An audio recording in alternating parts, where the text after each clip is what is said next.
long straight, tight bends and quite narrow, and as you say, very flat indeed. They're coming at the gate now, but I think this is going to be a very interesting meeting because we've got so many debutants, 7 riders in their first World Final. Well, thank you, John. Coming into heat 1 on the inside, Simon Cross in his first World Final. What a responsibility on his shoulders. Grid 2, the reigning world champion Hans Nielsen, anxious to stamp his authority early on in this meeting. Grid 3 has Gerd Riss, a first-time West German, and on the outside, Jimmy Nielsen, the youngest rider at 20 in the field from Sweden and Swindon. A fascinating heat 1 in prospect. How will the track ride?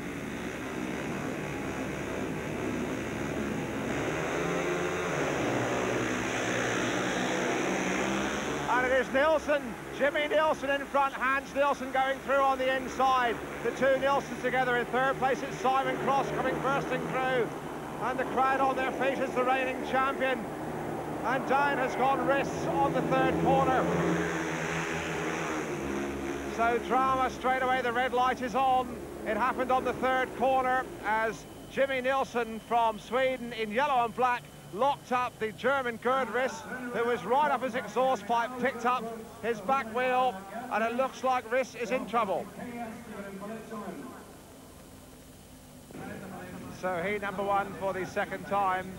When it was stopped, it was Nielsen in front after a fairly hair-raising first couple of corners. So no rider in white Gerd Riss excluded, a little unfortunately there. And we'll watch the start again because it looked like the outside grid was quite lively because Jimmy Nielsen certainly made the corner in front of Hans Nielsen. Simon Cross on the inside in red. Here we go, heat 1 again with 3 only. And Nielsen has not made the start. It is Jimmy Nielsen around the outside. Cross is second, Hans Nielsen is third. And here is a surprise right at the top of this 1987 World Final.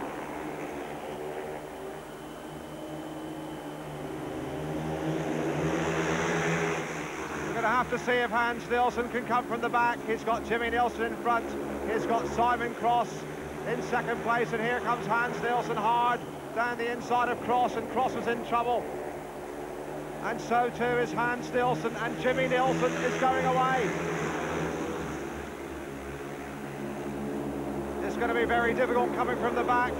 And Jimmy Nielsen it is from Sweden, the youngest rider in the championship, who's carving him up and leaving the world champion in his wake in heat 1.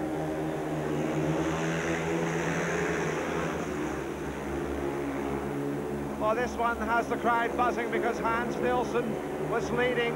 The race was stopped, and he's only going to collect 1 point from his opening ride. Unless he can get around the outside of Cross, he can't.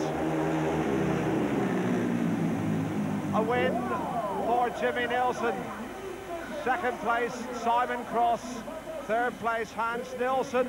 So Nielsen drops vital points right at the top of this World Championship final. Heat 6 should be, as the Americans say, just a little radical. We have got Hans Nielsen in grid 3, not a particularly profitable grid. He's already dropped 2 unexpected points, can ill afford any more. Inside Antonin Kasper, Jano Pedersen, one of the main rivals for the title. He's in grid 2 in blue. Then Nielsen, who certainly can't let any more points slip away. On the outside, Sam Ermolenko in the yellow helmet, and he's a race winner first time out. So an awful lot of questions poised here in heat number 6. Nielsen in white in grid 3. Pedersen is inside him. Outside him is Ermolenko. And as Kasper has got away from the inside, there's a surprise. Kasper leads it.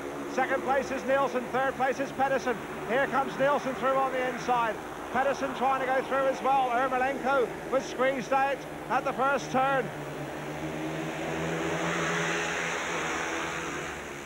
It really is fantastic speedway here because Pedersen's right up on the inside of Hans Nielsen and just could not get the line. And Ermolenko has been dropped, and Kasper is going high and wide, and it's sensational speedway. I think the track's getting a little bit more grippy now, and it's encouraging riders to come from the back. There's no more than, what, 20 lengths between all 4 as they come around into the last lap, and Hans Nielsen is getting himself back on course. Been a disastrous race for Ermolenko. It might just steal a point. But Nielsen, having dropped 2 points first time out, re-establishes his command. He wins it. Second place is Pedersen, right on the line there. Ermolenko got up for a critical point. So after Heat 8, Jimmy Nielsen and Erik Gundersen were leading the chase on a maximum 6 points each. We join the action now in Heat 10, with Hans Nielsen desperately trying hard for some points after only scoring 4 from his first 2 rides. And this is really going to be another charge of the heavy brigade up to the first corner. If Nielsen gets away, he will show no mercy. Johnson on the inside will rush them in, that's for sure, if he just gets daylight. Critically important Heat 10 here, with 3 riders very much with their eyes on this crown, which could be worth 150,000 to them over the next 12 months. Heat 10. Who will show? Can Nielsen get from the outside? Will Johnson make the inside pole position pay for him? It's Doncaster. It is Doncaster who gets a flyer. Doncaster leads it for England. Nielsen is second. Johnson is third. And that's a fabulous start from Jeremy Doncaster. But can he hold out Hans Nielsen for, what, 3 laps? A tremendous battle ensuing.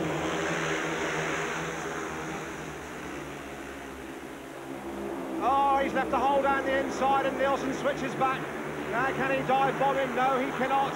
As Doncaster holds the inside line and Nielsen now tries high and wide, and he has not got round him. An absolutely sensational battle, and Doncaster swings out and he's left a hole down the inside, and Nielsen is through the eye of a needle. Really brilliant speedway, top flight entertainment and action, and Nielsen showing that he intends to hold on to this world crown. Doncaster only left him a tiny, tiny gap, and he was through it, and he's going away. And this could be an all-important victory for Hans Nielsen in the final analysis. He wins it. Second place, Doncaster. Third is Johnson, never in contention. At the back, it was Shearer. And John Chaplin, well, we saw then a master at the peak of his powers.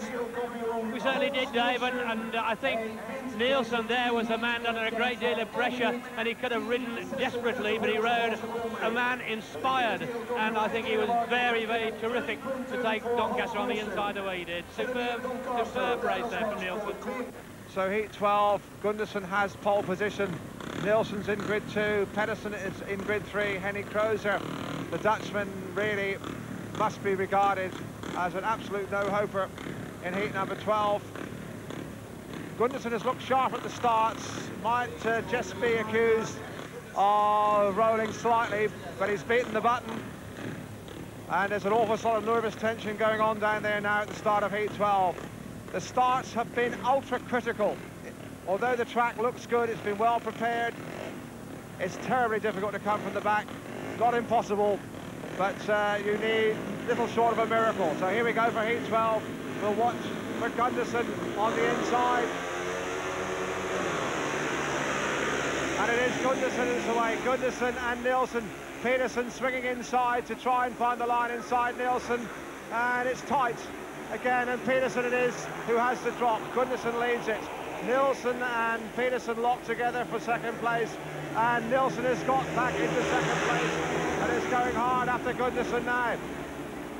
Gundersen under pressure from Nielsen. Third place is Pedersen, and they're all tightening up, and there's not much to choose between first and third here in heat number 12.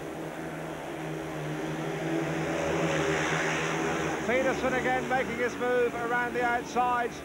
Still Gundersen leads it. Nielsen hanging on to second place. Pedersen is such a bonny battler.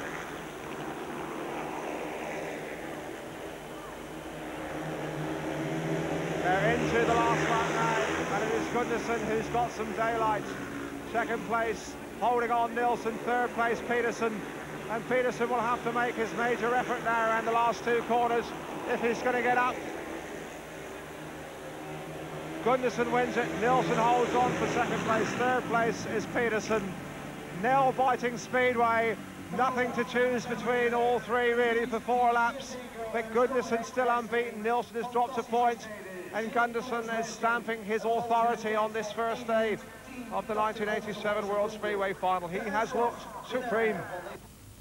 So after 3 rides each, Eric Gunderson was leading the way on 9 points. Close behind him was Jimmy Nielsen on 8, and then it was Jeremy Doncaster, Sam Malenko and Hans Nielsen back in the picture on 7 points each.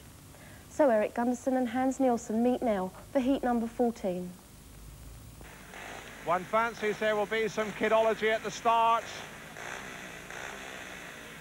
If Gunderson gets half a wheel, watch for him to lean all over Hans Nielsen on the inside. Remember, they'll be doing close on, 65, 70 mile an hour before they hit that corner. It's a long run to the first turn here at Olympic Stadium, Amsterdam.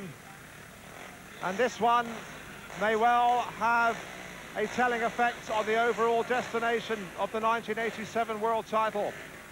Nielsen, Gunderson, Matashuk in white, Cook in yellow, heat 14, who will make the getaway?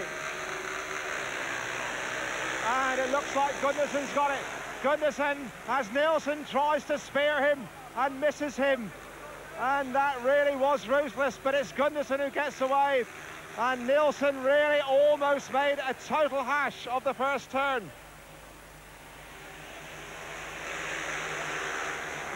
Now, can Hans Nielsen possibly reel in his old rival? Eric Gunderson at the moment, he's got to contend with John Cook, battling for the odd points. Gunderson made the drop, riding wide. Nielsen trying the inside run, gaining nothing.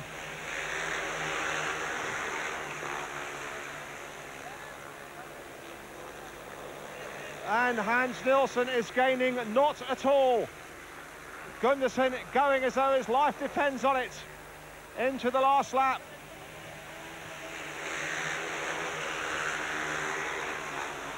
Still Gunderson going. Nielsen has gained slightly, but he's not going to get up here unless Gunderson does something very silly. And Nielsen really has gained a tremendous advantage here. He's gained yards and yards. And Gunderson just holds on by half a length. But my word, where did Hans Nielsen find that extra horsepower from on the last lap? Gunderson wins it. And John Chaplin, we may well contemplate that Hans Nielsen may be grateful at this moment that it's a 2-day final, because anything could happen tomorrow. Indeed he may, Dave. And wasn't that a fantastic last turn? If he'd had that kind of horsepower earlier on and made a challenge, he may yet have defeated Gunderson, but it must be a great psychological point to Eric. Jan Osvald Pedersen from Denmark, and Cradley Heath, the Laughing Dane. He's a really cheerful little character. Really should have his first race win of the 1987 final here in heat number 15. He's had 2 seconds and a third. He really has been in the thick of the battle without getting much luck. He's in white in grid 3 here, looking across the lineup. Roman Jankowski, no score so far. A very disappointing Roman conquest thus far.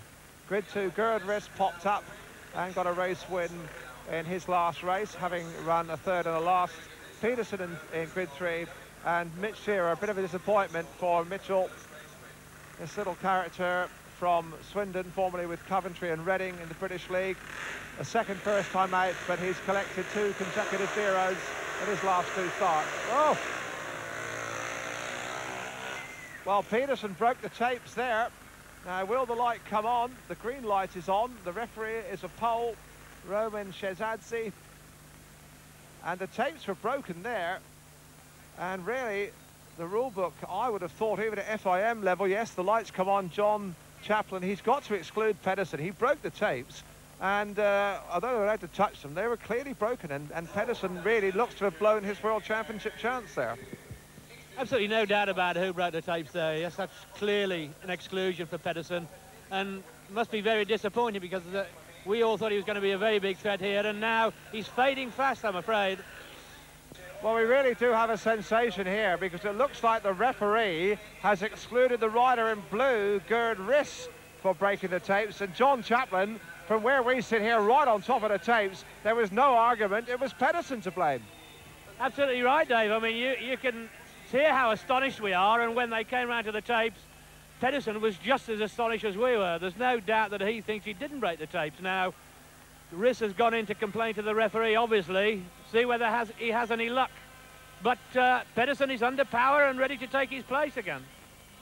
So the restart of the controversial Heat 15. Jan Pedersen is still in there. We've got a reserve, Peter Rahn, coming in blue to replace Gerderis. The Germans in the crowd are very, very unhappy about it. And there's a little knot of them on the fourth turn who have been throwing missiles and cushions. We can only hope they don't do it while the race is in progress, because that could be terribly dangerous. Pedersen lucky to survive. He's in grid 3. On the inside it's Jankowski, then Rahn. Grid 3 has Pedersen. On the outside it is Mitch Shearer.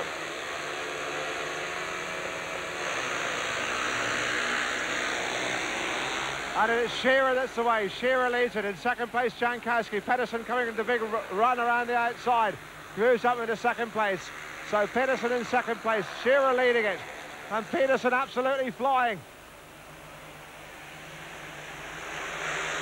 Well, he has come from last to first in a lap. And that really is the answer to all the cynics who say Speedway is about the first man to start. Because Jan Pedersen has roared his way from last to first, and he's now leading and dominating race number 50. Pedersen in front, Shearer is second. Battle going on for the odd place, and Rahn moves it into third place.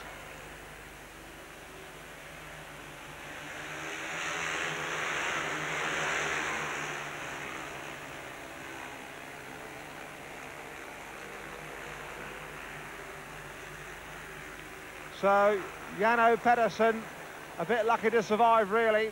Wins Heat 15. Second place, Shearer. Third place is Rahn.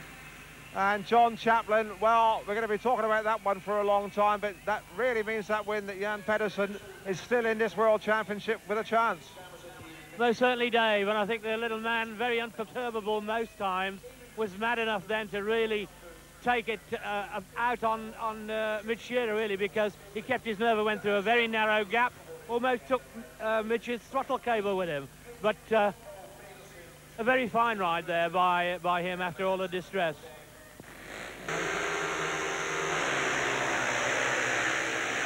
And it is Cross that's got away. Cross that's got away. Doncaster roaring around the outside. Matashek has been left, and all four have gone round Matashek.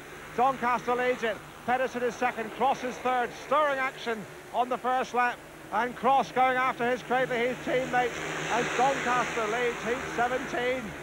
And it is blood-curdling action out there.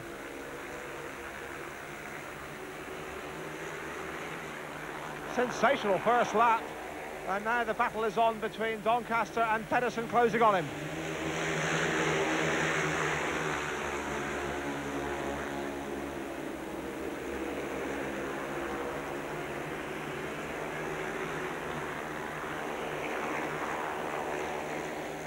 Doncaster going into the last lap of Heat 17, and Pedersen trying to find the drive around the inside here, and it's going to be a close call.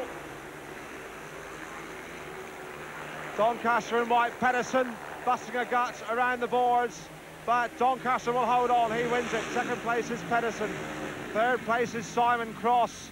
And that really was an outstanding piece of action, John, because on the first lap there, it was the Czech Matashek who actually showed in front, and all three went roaring by him. Yes, I think at the start of it with Cross, who was a bit too clever for himself. He tried to do an Ermolenko and move people out, but they nipped inside him on that first turn there.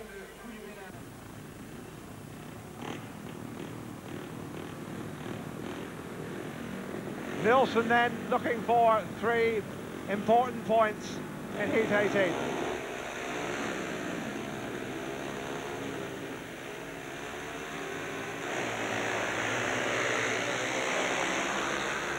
Well, Morton tried to move Nilsson over, and that's let Henny Kroes through. And Nilsson's gone the outside of Kroes, and Morton's come under him. Again, tingling action.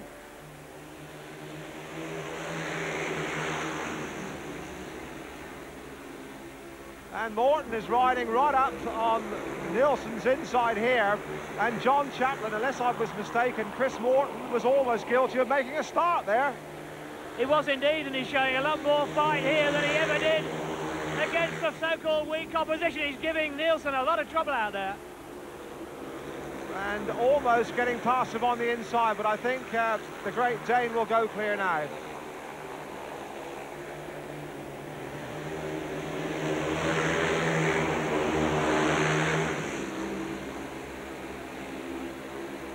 So Nielsen now in the lead. Second place is Morton.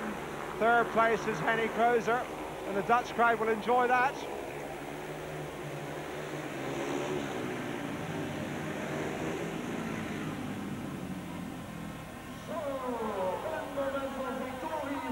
Interesting old heat 19. Riss on the inside. Johnson grid 2. Gunderson, who hasn't missed a start in white in grid 3. And Ermolenko, who rode a very interesting outside line in his last ride, and nobody could get near him, but he was fence scraping. Heat number 19, can Gunderson go in overnight as the unbeaten leader? Oh dear, they're impatient, and Gunderson's got a flyer, and Johnson's gone with him as well. Johnson and Gunderson together. Here comes Ermolenko down the outside, and Johnson's gone clear of Gunderson, and Ermolenko's going under both of them, and he's taken them all in, and Gunderson's been squeezed out, and Ermolenko has ridden a sensational corner. Absolutely sensational. Ermolenko into the lead. Second place Johnson. Gunderson is third, and Riss is up there as well, and this really is marvellous, marvellous racing.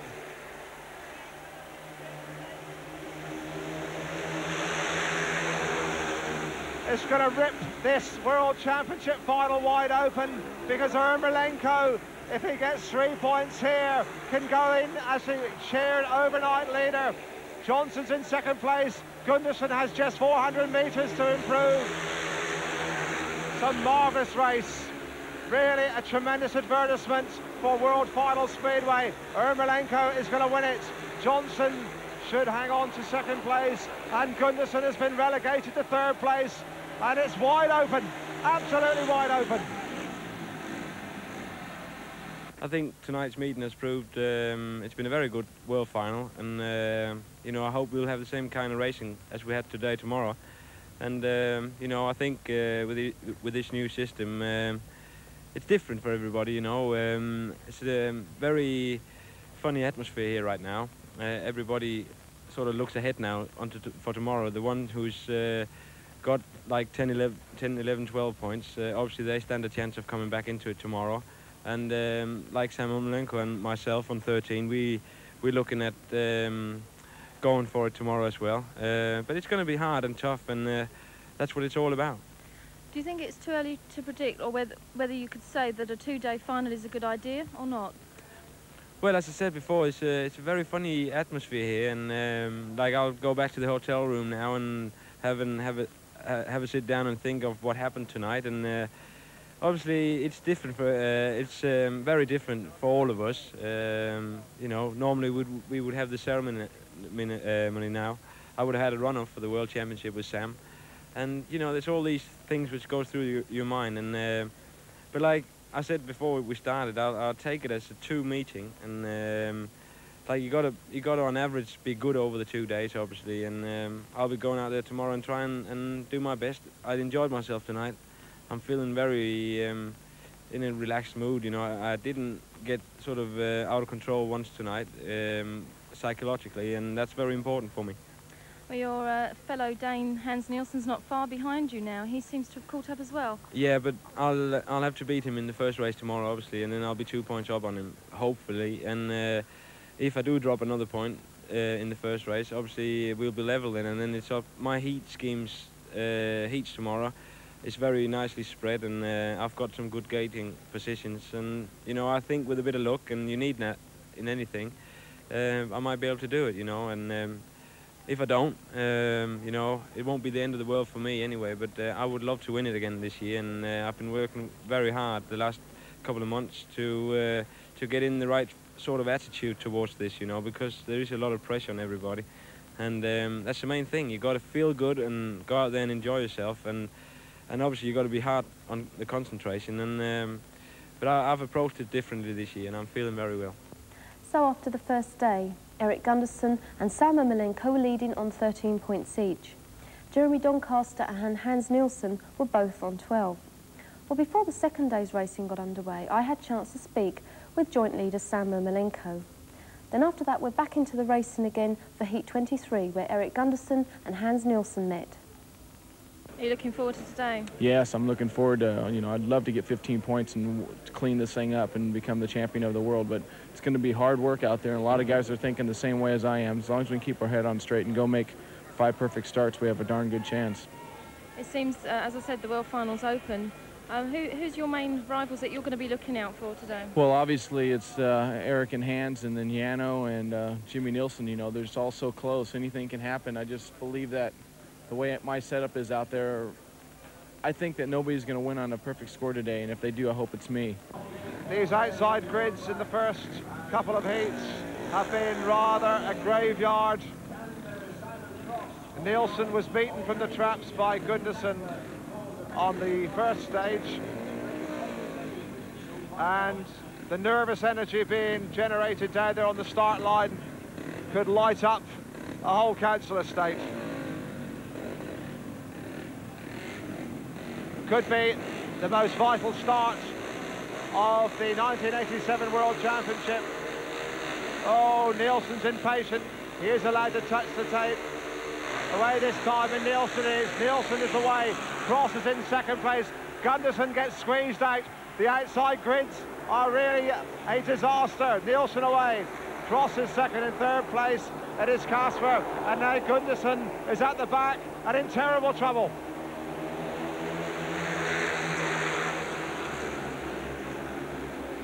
There's surely no way that Eric Gunderson is going to catch Hans Nielsen now. And Nielsen is right back in to this 1987 World Championship chase. Cross is riding a very sensible race in second place.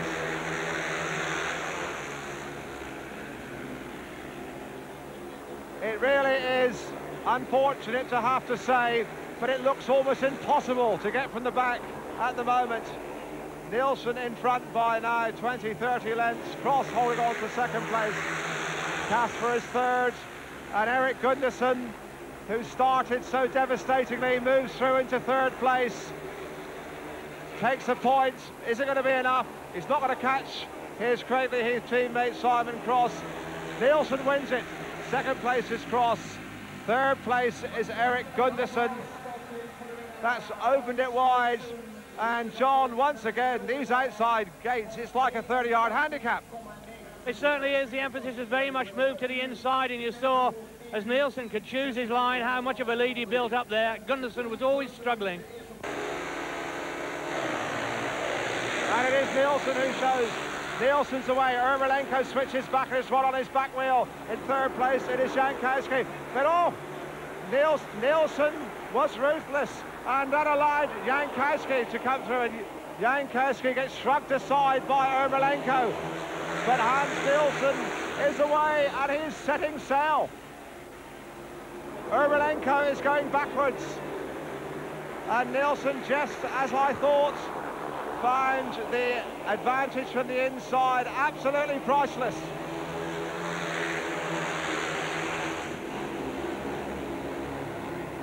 Well, Ermolenko is gaining nothing, and if a rider like Sam can't make up ground, then I fancy we're in for a torrid afternoon as far as fast overtaking is concerned. Nielsen is proving his ability, he's proving his resourcefulness and his resilience here. He dropped points early on, but he's right back on terms now. Wins it. Second place, Ermolenko. Third was Jankowski, who was a spoiler. And John Chaplin, once again, we saw the inside just made all the difference for Hans.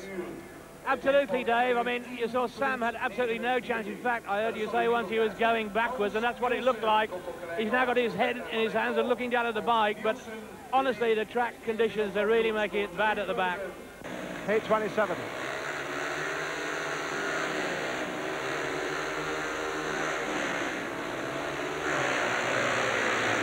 Well, Johnson paid the penalty of trying to anticipate the tapes. and that's let Shearer away. In second place is Matashek, and now Johnson moves through into third place.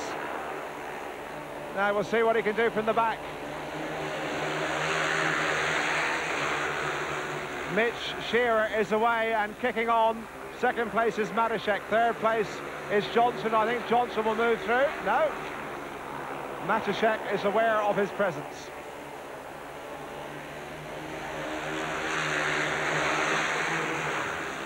And Simon Cross moving back up purposefully as Johnson swings outside. And has he got the legs? No, he hasn't again. Fair old battle going on for the odd points with Shearer a mile in front. And now it is still Matashek holding on.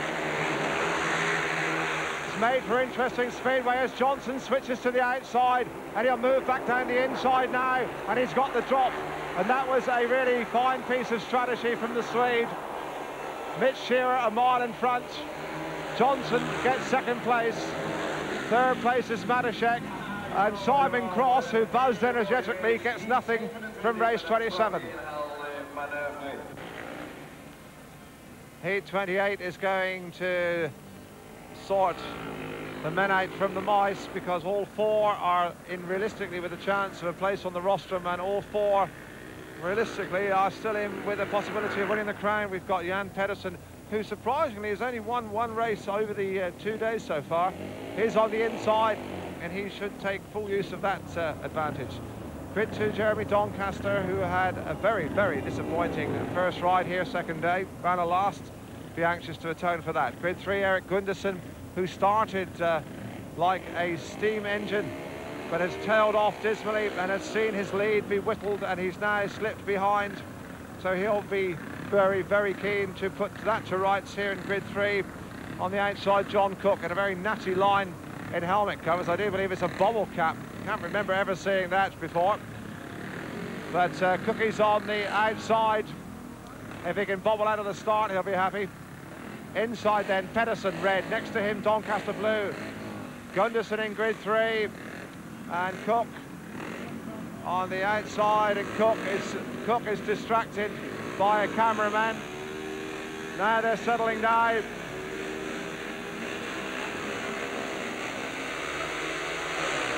And it's Doncaster is away. Doncaster leads it in second place. Oh, it's a real tight call, but if Pedersen holds on, Gundersen is third at the back, it's Cook.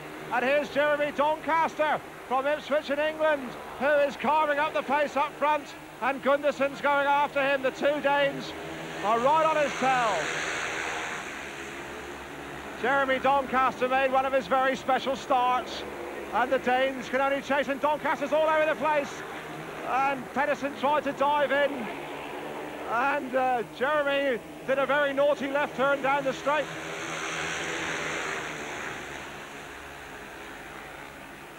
Still Doncaster holding on, although Pedersen is right on his back wheel. Doesn't make the same mistake again. Gundersen is out of contention in third place, and it looks like Pedersen will have the drop. Pedersen moves down the inside and shovels him over, and that really was tremendous speedway. Where did Pedersen get the drive from? He just really elbowed Doncaster right out of the way, and Doncaster is still slipping and sliding. Pedersen wins it in the most theatrical fashion from the back. The Danish crowd are on their feet. Doncaster is caught. Gundersen is third. What's happened to Eric? But Jano Pedersen really brought the crowd to their feet there. And John Chaplin, where did the little man find that drive from? Well, it was a breathtaking race, wasn't it? And he's got the determination, you see. Jeremy just left a wee bit of gap, and he was through it. But again, it was the inside drive, and that's where it is if you're going to have a chance at all. Has to be said that Doncaster seemed to want to be obstructive rather than getting his head down and backside up and going for the checkered flag, John. He may have actually found a lot of drive by the fence on that back straight, which may have surprised him a little. And afterwards, as you say, he was very concerned with keeping Gundersen behind him. So, after 7 rides each, Hans Nielsen and Sam Ermolenko were leading with 18 points. Leading the Swedish challenge were Per Jonsson and Jimmy Nielsen on 15, and also on 15 was Eric Gundersen, who was falling behind a little. We go back to the Olympic Stadium in Amsterdam now for a very crucial Heat 32. Keep your eye on Nielsen, because the two riders on the inside will swing it wide if they can. Heat 32, tremendous excitement building up here in Amsterdam. Oh, and Peterson is over the chains, but they haven't been broken. You can touch the tension, away they go, and Nielsen's away. Nielsen has got away. Nielsen has beaten the bogey, and this could be the moment where Hans Nielsen will look back and say, that's where I won the championship for the second time, because that was a supersonic start. Johnson is in second place. Pedersen is third. Morton's at the back. But Hans Nielsen has proved it is possible to come out of grid 4 and make the start.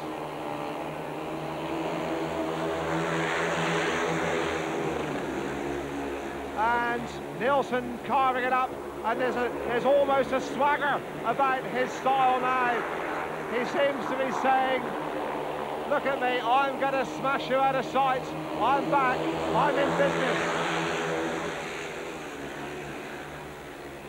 Nielsen still with 10 lengths daylight. Johnson is second. Pedersen gathering his forces for a last charge. Going to stay that way though. Nielsen takes the checkered flag. Second place is Johnson. Third place is Pedersen. And the crowd are on their feet, the horns are sounding. John, that might just be the moment, because Nielsen there clearly beat the bogey from the outside. It was a tremendous start, and I'm sure if he's to retain his title, he's going to look back at that moment and say, that's where I wrapped it up. I'm sure you're right, Dave, and he did at the start what the Americans are called suckering people. And just as an aside, the man right on his shoulder is former world champion Ivan Major, who was a past master at suckering people at the start. He's enabled, I'm sure, Nielsen to work the miracle by trapping, getting to turn 1 before anybody else off that grid 4 position. Fantastic effort. Interesting prospect then, Heat 34. Ermolenko from the inside, Doncaster from grid 4.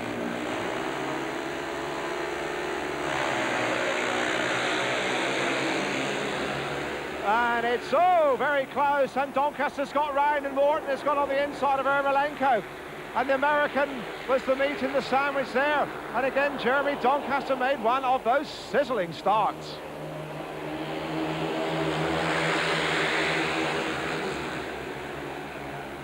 Now, can Ermolenko take back the difference and reel in Jeremy Doncaster? He's certainly closing menacingly. Closer and closer, and here comes Ermolenko. Doncaster has been picked off in this situation a couple of times before. It's made for interesting speedway.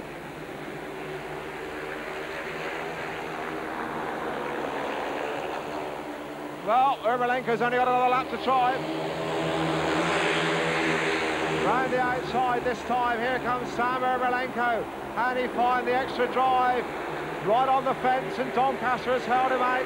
And Morton's in third place, and Doncaster has ridden a smashing race here. He's being moved over, right on the line.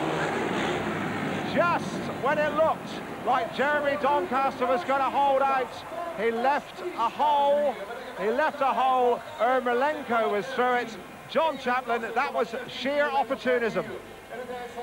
Yes, that was certainly a fantastic effort there by Ermolenko to come through. I thought Jeremy was being rather fair on his opponents by leaving it too much room on the outside, but Sam was just waiting for an opportunity, just a chink of light on the inside, and he took it. And poor Jeremy must be kicking himself now. So all kinds of interesting equations here. Nielsen's got to win it, can really ill afford to drop any more points. And he's in grid 3 here, with Cook on the inside, red. Next to him, Matuszek in blue. Grid 3, Hans Nielsen, defending champion, hanging grimly on to his title. And on the outside, Jimmy Nielsen from Sweden on 17 points. Nielsen tried the old kidology last time.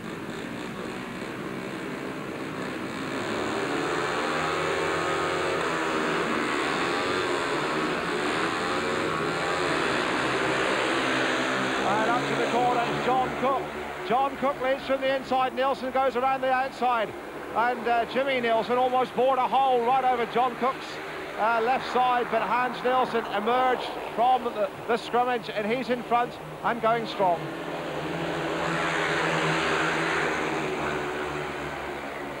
Jimmy Nielsen's crept into second place. Cook is third. John Chaplin, there does seem to be a new purpose about the way Hans Nielsen is riding, as though he can smell his title coming back. Yes, I'm sure you're right, Dave. When you get to this stage of the meeting, you know that there's something special happening to you, and he certainly seems in command now. Also, it was the same sort of tactics at the start, if you notice. He was pushing tapes and unsettling his opponent. All clever stuff and all permissible, of course. Hans Nielsen then into his last lap to re-establish his lead, and he is really looking supremely confident. Second place was Jimmy Nielsen. Third place, it was John Cook, who got up at the first corner, but it was a real fractional call around those first two turns. Nielsen it was who emerged, and it was a brave man, and you need a very special kind of courage to keep going when the elbows are flying in that way. Well, after heat 36, we had a clear leader in Hans Nielsen, who was now on 24 points. Sam Ermolenko, though, was still in contention on 22, with Eric Gundersen sadly in third place on 21. Now we move into heat 38, which Sam Ermolenko had to win to stand any realistic chance of winning the world title. Ermolenko hasn't really made a start, and Cook is not happy about a photographer again and saying, please move over, which is a very reasonable request. Heat 38, Johnson on the inside, Ermolenko in grid 3.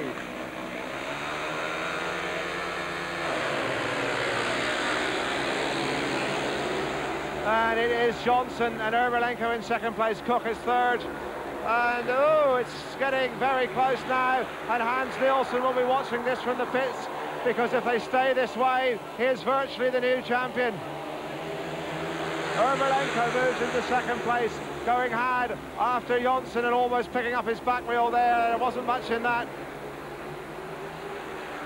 Cook is third, and Johnson here might conceivably end up on the roster for his first attempt. Ermolenko is certainly not pulling him in. By our reckoning, Hans Nielsen, if it stays this way, only needs a point from his last ride to retain his championship. And Johnson will not be caught.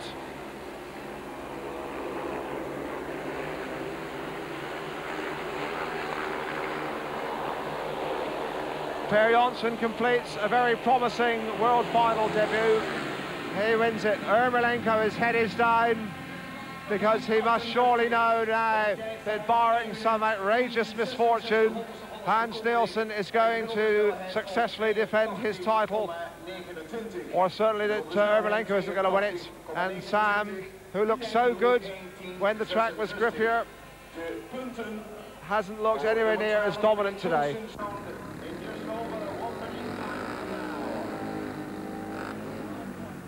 Hans Nielsen needing just 1 point to become the 7th man in 42 years to successfully defend the world title. And on the outside, Gerd Riss in yellow and black.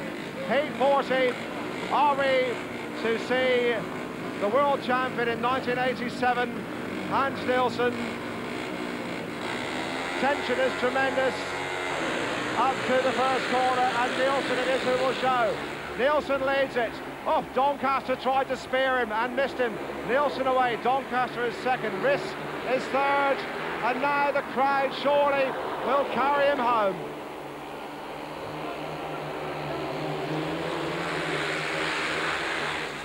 Now it is going to be a marathon journey for Hans Nielsen. He'll be listening for every beat of his bike. He seems to be rearing, because only a mechanical failure can rob him now, and these must be absolutely nerve-tingling moments for Hans Nielsen. He'll be listening to every beat of that machine. He looks back, he knows he's got it in his pocket, as long as his GM, and it's built by a Briton, Don Godden, down there in Kent, and I'll bet Don's sweating now. 1 lap to go. Second place is Doncaster, third is Rhys, and the crowd are on their feet. The Danes are on the first corner. There are Oxford fans, and Nielsen already is playing to the gallery, and will let the crowd carry him over the line to the 1987 world title.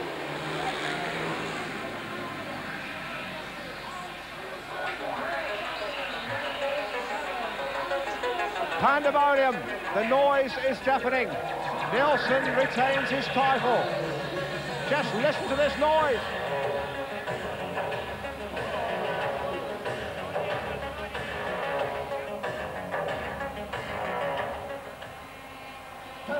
So Hans Nielsen took the title for the second successive year. And who's going to stop him making it 3 in a row when the World Final is held in Denmark in 1988? We'd like to wish everybody a happy new year from all of us here at Screen Sport, and we hope you'll continue to enjoy the speedway coverage here and also the ice racing, which starts very shortly. Don't forget to join us next week. It's the National League Riders' Championship from Coventry, and we look forward to your company. Until then, we leave you with the 1987 world champion himself, Hans Nielsen. Looking down there, it's very difficult to see any other riders. John Chaplin, we remember last year that Erik Gundersen was noticeable by his absence. Can you see anybody down there apart from the mechanics and the photographers? But Hans Nielsen clearly has taken advantage of this second day and taken a second chance and made it pay.